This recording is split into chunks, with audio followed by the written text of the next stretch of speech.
Namaste, myself JVN Dr. Khushbu Verma from Faculty of Agriculture and Veterinary Science. Today we will discuss about the G protein signaling. There are many signaling pathways which signals many molecules for completing metabolic pathways within the cell. Here we will discuss in detail about G protein signaling. So, if we talk about the concept of cell signaling, so the process in which cell can sense the extracellular stimuli through membranous or intracellular receptors, transduce the signal via intracellular molecules, and thus regulate the biological function of the cells. Here you can see this is the extracellular signal molecule. This is the receptor protein. When it binds to the receptor, receptor will create a signal which is known as intracellular signal proteins, and they will go for the target protein. It can be metabolic enzyme which will create the altered metabolism. It can be gene regulatory protein which can alter the gene expression, and it can be cytoskeleton protein which can alter the cell shape or movement. Signal modules can be two types, physical signals and chemical signals. If we talk about the modes for the function of endogenous signals, so it can be endocrine, means act on a far away organ via blood circulation; paracrine, act on a nearby target; autocrine, act on itself after secretion; and synaptic means presynaptic to postsynaptic. In the primary pathways of the cell signaling, there are two types of a pathway: G protein mediated pathway, second is non-G protein mediated pathway. In G protein mediated pathway, it includes adenylyl cyclase mediated pathway, phospholipase C mediated pathway, and small g protein mediated pathway.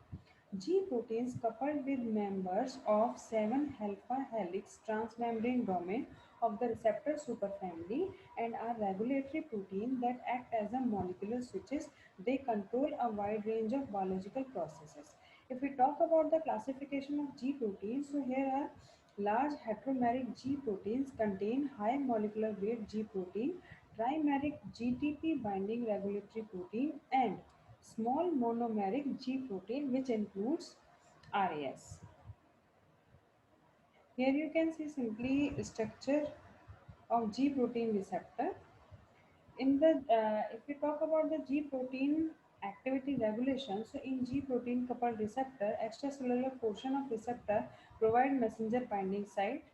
Here is the binding site and a cytosolic loop connecting the fifth and sixth transmembrane alpha helix is specific for the G protein binding. This is the segment, and receptor occupation promotes interaction between the receptor and G protein on the interior surface of the alpha membrane. Uh, this induces an exchange of GDP for GTP on the G protein alpha subunit and dissociation of alpha subunit from the beta gamma heterodimer. Depending on its isoform, the GTP alpha subunit complex mediates intracellular signaling either indirectly by acting on effector molecules such as adenylyl cyclase or phospholipase, or directly by regulating ion channels or kinase functions. Here you can see the regulation of G protein activity. This is the G protein complex which is right now in resting phase. When ligand is bind to the binding site, it will give the signal and GTP will replace the GTP, and GTP will activate alpha subunit. Now alpha with GTP will separate it from the dimer of beta and gamma subunit of G protein, and this activated alpha subunit will further bind to their target proteins. They can activate or inhibit, initiating signal transaction events, and alpha subunit hydrolyze, and then it bounds GTP to GTP, becoming again inactive, and they will create again normal resting phase G protein. So basically, G protein role is to mediate the signal for the target proteins. Here are three pathways which I have told you already. In G protein mediated pathway, interaction of alpha uh, unit with adenylyl cyclase. So basically, you can see here that this is the active site which is closed and binding site for the alpha subunit and binding induced fit. This is the open site now active and GTP hydrolyzed to GDP catalyzed by alpha subunit which creates the signal transaction. So alpha subunit basically changes the shape weaker binding to enzyme departure of subunit, enzyme revert to inactive state. Alpha subunit recombines with beta and gamma dimer to reform G protein.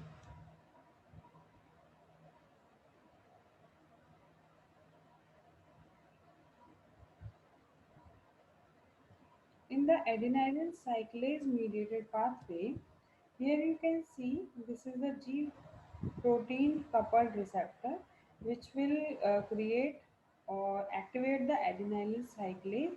Here G alpha subunit, activated G alpha subunit will bind to the adenylyl cyclase. It will create a cyclic AMP and this cyclic AMP further create a series of signals and CMP can activate protein kinase A, which can phosphorylate CREB binding protein of cyclic AMP response element binding protein, which initiates the gene transcription.